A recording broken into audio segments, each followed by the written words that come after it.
Sorry I took my sweet ass time answering this question, but when you asked, I honestly felt like I didn't have the knowledge to answer. I had other people's knowledge, but not any experience of my own.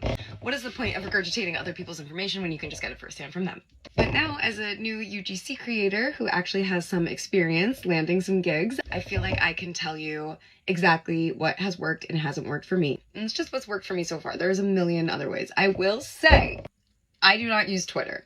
At first, I refused to take gifted collaborations. It just didn't seem like it was worth it for me. I was like, I'll just make a portfolio with the stuff I have around my house, which I did. And I actually did get a couple paid jobs with just that. I got those through Upwork. That is where I got my first 2 paid jobs from without having done any gifted collaborations first. And one might end up being a monthly retainer, so wish me luck on that. Another website is Coley. Upwork is going to be mostly UGC deals. Coley actually isn't just UGC, it's UGC and influencer and feedback. So you can even get gifted collaborations for just leaving reviews.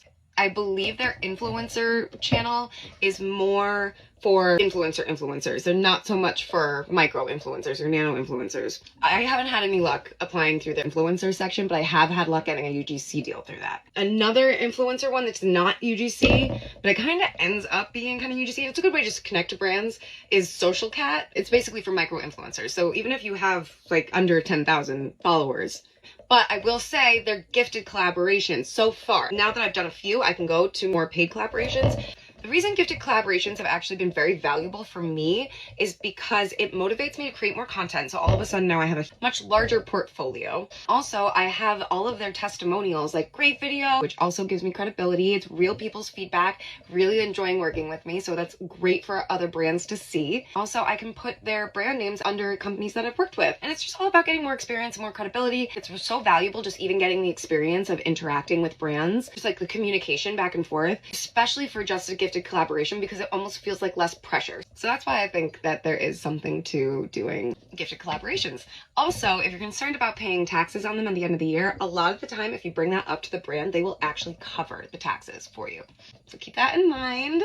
Last one I have to share with you is called Brands Meets Creators. And that is a weekly newsletter. They also send out resources, and it's pretty wide ranging. I mean, it's not even just limited to the United States of America. So yeah, those are the 4 major ones I've been using so far.